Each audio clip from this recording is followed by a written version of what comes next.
কথা নিয়ে অনেক ব্যঙ্গ করেছেন, শুনে নেন। জিবরিল আমিন কয়, ও জিবরিল শুনে নাও, তোমার দেহের মধ্যে কয়শো পাকা? 600 পাকা। এই 600 পাকার কত 7 তলা জমিনটা ঘুরে ঘুরে দেখছে জিবরিল আমিন, সব জায়গা প্রবেশ করেছে।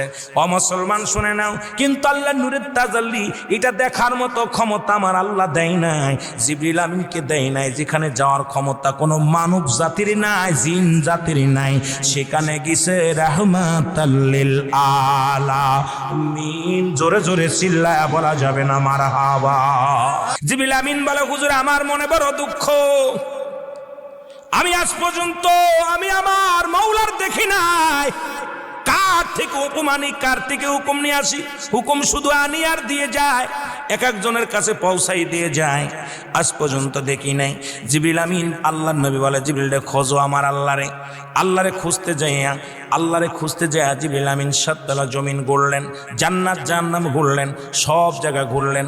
আল্লাহ যেখানে যায় দেখে নবীজি, বাবা আমি আলোচনাটা অনেকবার করেছি, শুনে নেন বাবা। নবীজি যায়, আল্লাহর যে নবী জিবরিল আমিন আল্লাহর নবীজিকে দেখলেন। জিবরিল আমিন দেখে জান্নাতের গেটের মধ্যে নবী, জাহান্নামের পাশে নবী, উম্মতের মায়ে কান্দে। প্রথম আসমানে নবী, দ্বিতীয় আসমানে নবী, তৃতীয় আসমানে নবী, চতুর্থ আসমানে নবী, পঞ্চম আসমানে নবী, ষষ্ঠ আসমানে নবী, সপ্তম আসমানে নবী। জোরে বলেন মারহাবা।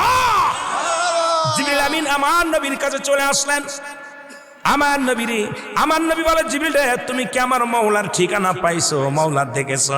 বলে, হুজুর বেয়াদবি মাফ করবেন, আমি প্রথম আসমানে গেলাম দেখলাম আপনাকে, দ্বিতীয় আসমানে গেলাম দেখলাম আপনাকে, তৃতীয় আসমানে গেলাম দেখলাম আপনাকে, চতুর্থ আসমানে গেলাম দেখলাম আপনাকে, পঞ্চম আসমানে গেলাম দেখলাম আপনাকে, ও নবী গো সপ্তম আসমানে দেখলাম আপনাকে, জান্নাতের ভিতরে দেখলাম আপনাকে, জাহান্নামের গেটেও কাঁদতে দেখেছি আপনাকে। আর রব্বে হাবলি উম্মতি বলে, নবী গো আমি আজকে আল্লাহকে সরাসরি দেখতে পারি নাই। আমার নবী ডাকতে বলে, জিবরিল রে শুনে নাও, আল্লাহ দেখার একমাত্র ঠিকানা আমি নবী রাহমাতাল লিল আলামিন। এই জন্য নবীর কথা বলতে গেলেই মনে হয় আমার নবী বলতেছে, হায়াতি খায়রুল লাকুম। আমার নবী বলেন, আমার হায়াতের জিন্দেগি, এ মুফতি মুহাদ্দিস সাহেবরা শোনো, নবী বলেন আমার হায়াতের জিন্দেগিটা আমার উম্মতের জন্য কল্যাণকারক।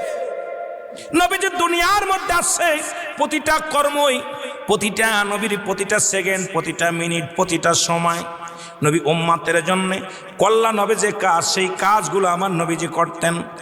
জোরে জোরে চিল্লায় বলেন মারহাবা। আরো জোরে বলেন। ও মুসলমান, ও মুসলমান, ওফাতি খায়রুল লাকুম।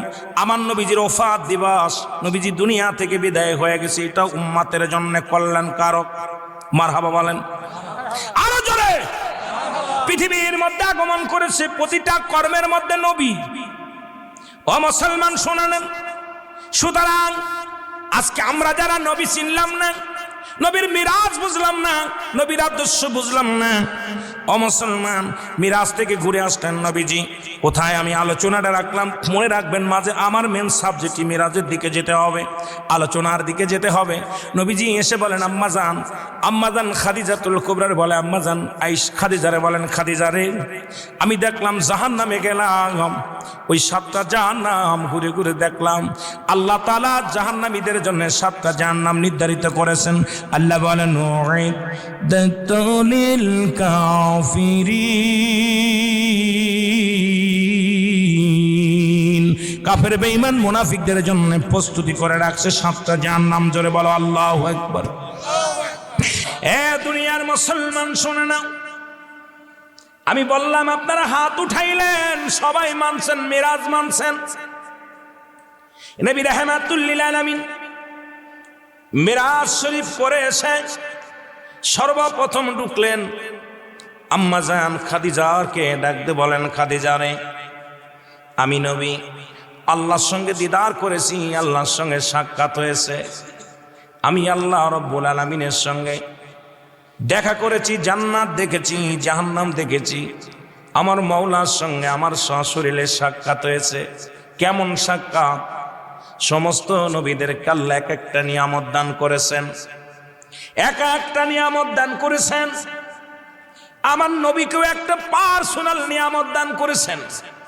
যখন আল্লাহ তাআলা অন্য নবীদেরকে নিয়ে বলছে হাবিব, নবীদেরকে বলছে ও বন্ধু তোমরা কি চাও, পার্সোনাল এক একটা নিয়ামত আমি আল্লাহ দান করব, তোমাদের জন্য পার্সোনাল এক একটা নিয়ামত রেখে দিছি। কিন্তু আমার নবীকেও নিয়ে আল্লাহ পাক কোনো পর্দা নাই, পাশাপাশি বসছে। মারহাবা বলেন। আরে আদম বাদান যিনি কোথায় মুসা আলাইহিস সালাম আল্লাহর সঙ্গে দেখা করার জন্য অনেক চেষ্টা করেছে, আল্লাহ বলছিলাম কখনোই না। ঈসা নবী বলছে, আল্লাহ বলছে না। বাজান ইব্রাহিম নবী বলছিলাম কখনোই না, সম্ভব নয়। যত নবী সরাসরি দেখার জন্য আফসোস করেছে আমার আল্লাহ। আমার আল্লাহ বলছে অয় নবীগণ শোনো, আমার নূরের তাজাল্লি, এটা দেখার মতো ক্ষমতা, এটা দেখার মতো, এটা ধৈর্য ধারণ করা, এটার পাওয়ার শক্তি, ধৈর্য ধারণ করা, এই ক্ষমতা আমি আল্লাহ তোমাদের দিই নাই, একমাত্র দিয়েছেন আমার নবী রাহমাতুল লিল আলামিনকে। জোরে জোরে বলেন মারহাবা। যা পৃথিবীর মধ্যে কোন নবীরে দেন নাই।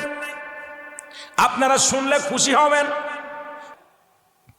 এই সমস্ত নেতাদেরকে আল্লাহ দুর্বল বানায় দিবে, দুর্বল বানায় দিবে। আর যারা গরিব টাইপেরদেরকে আল্লাহ সবল বানায় দিবে, শক্তিশালী হবে। এই দুনিয়ার মধ্যে তুমি যেমন টাকার গরম দেখাইতেছ, সম্পদের গরম দেখাইতেছ, গায়ের বল দেখাইতেছ, ওরাম ইয়াউমুল কিয়ামতের ময়দানে এই সমস্ত মানুষ যারা নির্যাতিত মানুষ, এরা হবে সবল, তুমি হবে দুর্বল। জোরে বলেন ঠিক কিনা? এরে আজ না হয় কাল তুমি যাইবা কবরে, মরার পরে দেখবা চেয়ে গো তোমার সবই রইল পড়ে, মরার পরে দেখবে চেয়ে গো তুমি মরার পরে। আরো জোরে বলেন আজ না হয় কাল তুমি যাইবা কবরে, মরার পরে দেখবে চেয়ে গো তোমার সবই রইল।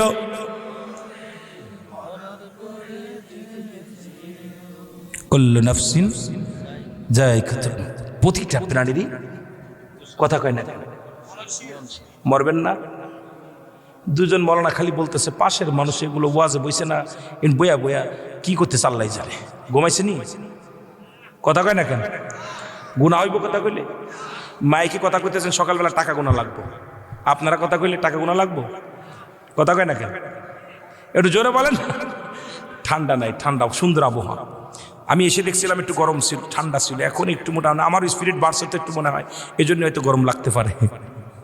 একটু মহব্বতে বলেন আজ না হয় কাল তুমি যাইবা কবরে, মরার পরে সবই রবে গো তুমি দেখবা,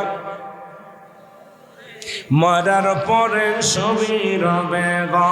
হায় হায় মরার পরে দাদাই গেছে বাবাই গেছে, কেউ আইলো না ফিরে, তোমার তো যাইতে হবে গো।